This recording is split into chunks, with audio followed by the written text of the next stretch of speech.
Patrick Beatty Reviews, the #1 for news. It's Patrick Beatty Reviews, #1 for news. Yeah. Tune in, get up. Yeah, what's up? Keep the change, you filthy animal.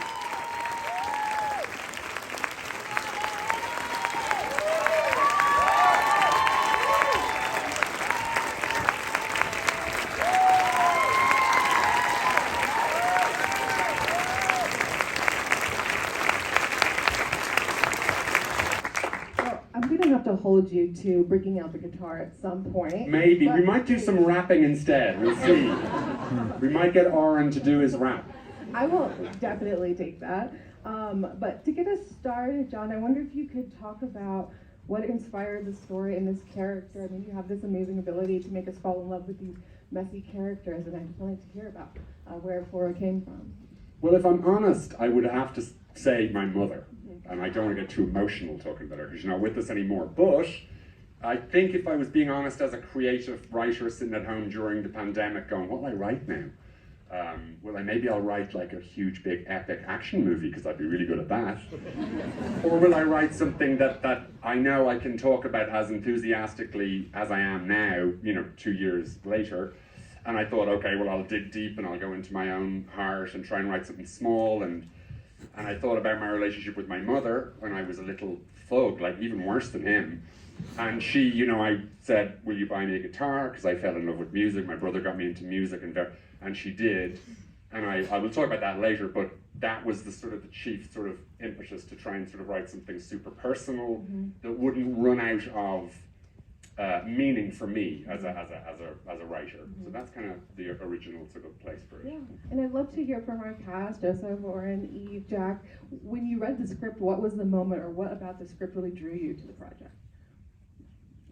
Well, I'm standing to the left, so first of all, the script was just great, but then this man and the movies that he's made, and I'm a huge fan of the genre of musical movies, but I dislike most musical movies. And he manages to ride this balance between bringing the magic that music can, and yet making it feel human and real and not ridiculous. And I begged him. I was like, please let me be in your movie. And I had to convince him because he took some convincing. But I'm so happy and grateful that you let me be a part of this. I'm just so proud to be in it. Me too.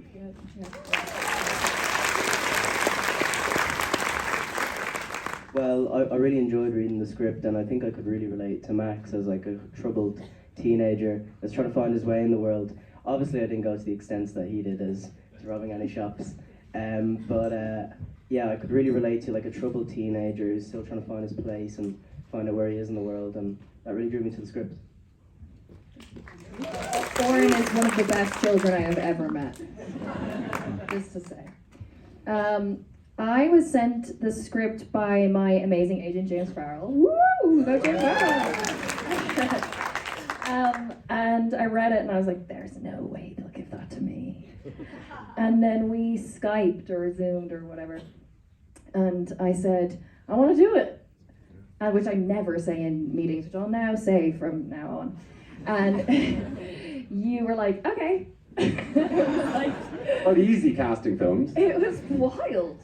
But I just really wanted to play the part because it was honestly one of the best scripts I've ever read, and in terms of the character, just what a wild, beautiful, broken nut job.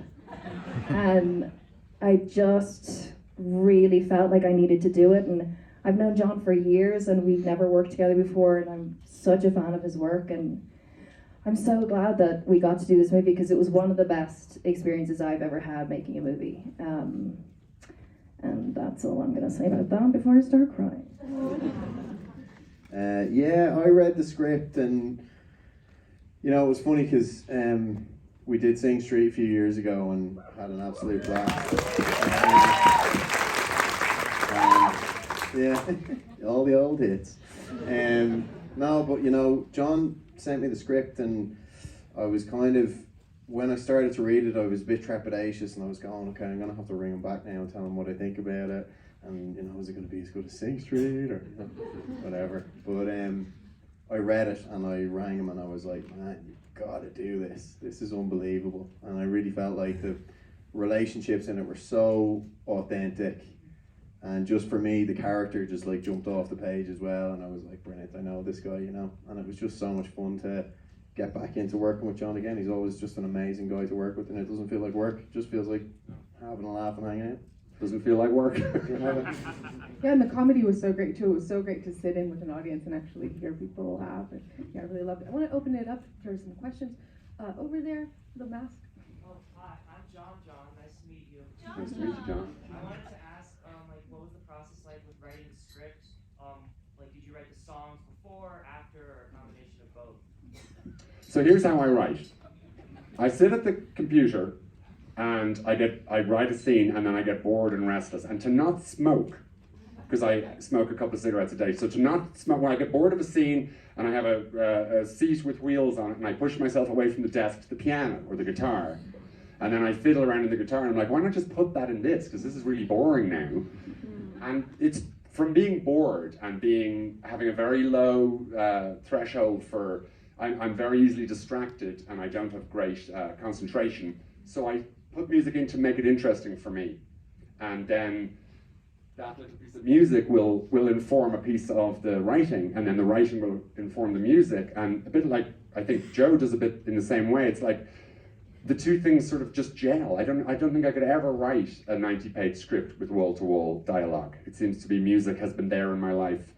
At every major decision I've ever made, there's been something playing, which I think is God's way of saying, or whoever, whatever you believe in, but it's some way that the universe says, go on, fuck it, do it. Because The Cure is playing while you're thinking about it. Go and ask her for a dance, fuck it, go and do it, because the record is playing. And so music is always in my life in that way, so the two things just come naturally to me. Are you writing the music, composing it, or the lyrics too? So here's how we work. I write a shit song and then I give it to Gary Clark and he makes it really good. All the bits that you're humming walking out of here are the bits Gary wrote, and all the bits that you're like, totally can't remember, that's my genius there. And then actually myself, we'll tell the story, but like we wrote all together, myself and Joe and Eve and Gary, and sometimes Oren threw in a line. Like we kind of created a lot of the soundtrack together as we were filming, the morning before filming. Can I tell this story? Because it's unlike anything I've ever experienced. At first, it was fucking terrifying. Because you want to know what you're going to be doing when you go to do it. It's the normal thing. You kind of know what the lines are going to be. You know what the song is going to be. We had a recording session scheduled. And we're like, oh cool, we're going to record a song. What song?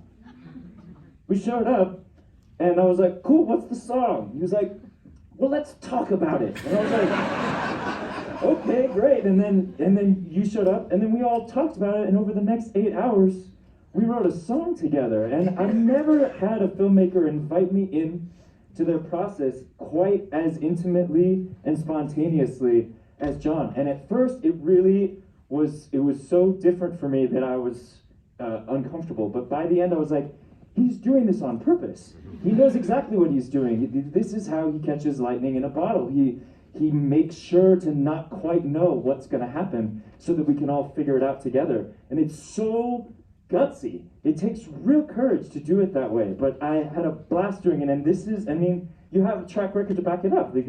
So I'm really an admirer of how you do it.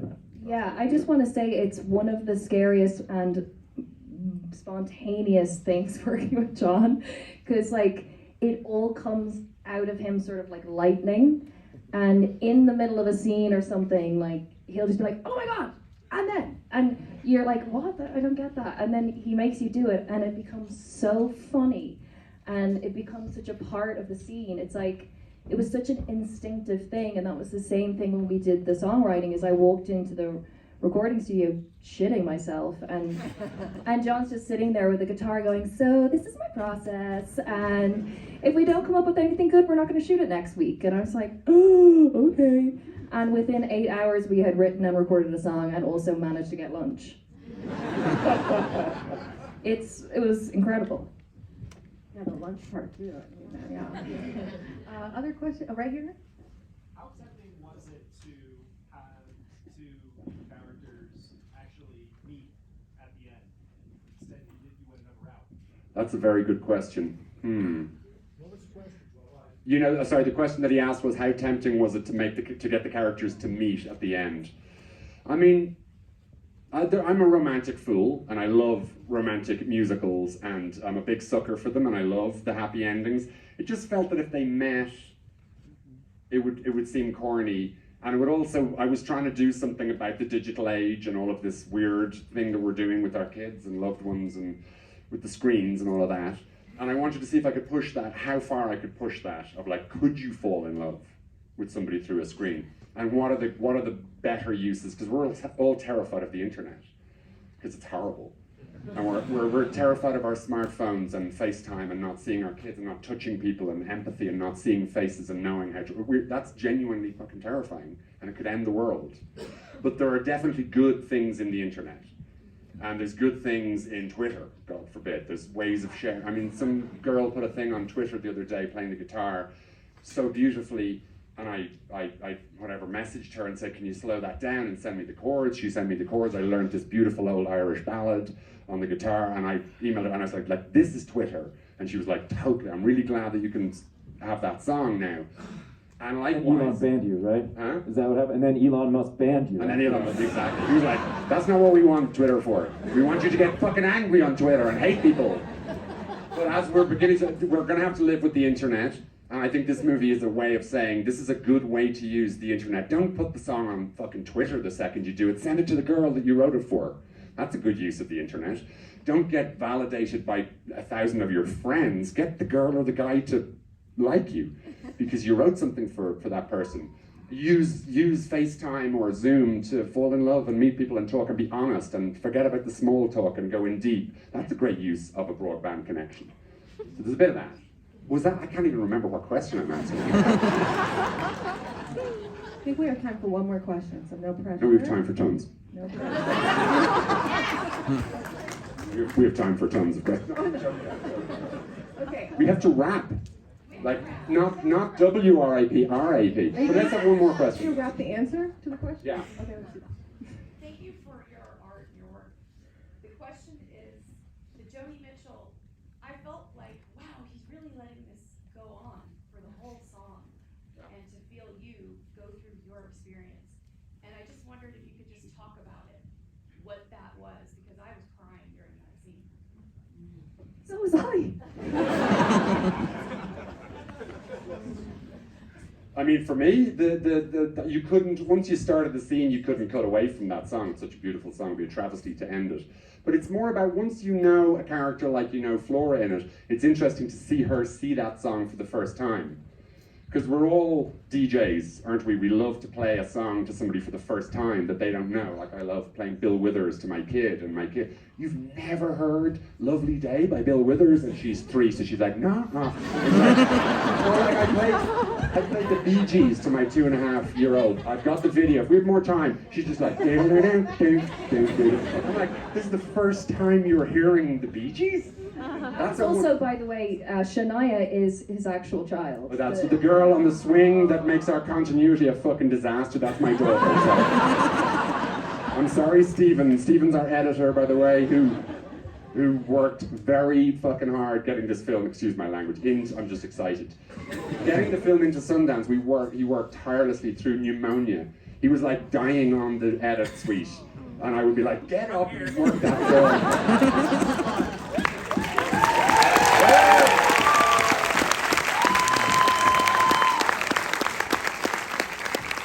Can we do one thing as well, just while talking of, like, this is Flora and her son, and it's all about Eve. This performance is fucking, there's nobody around.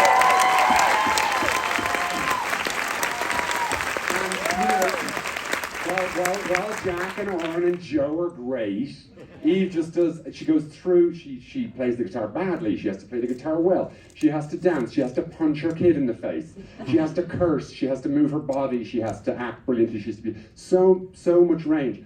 And because the film's about mothers, I'd love just to give a little round of applause and acknowledgement to 50% of the reason why Eve Houston is alive, which is Ali Houston, who's here.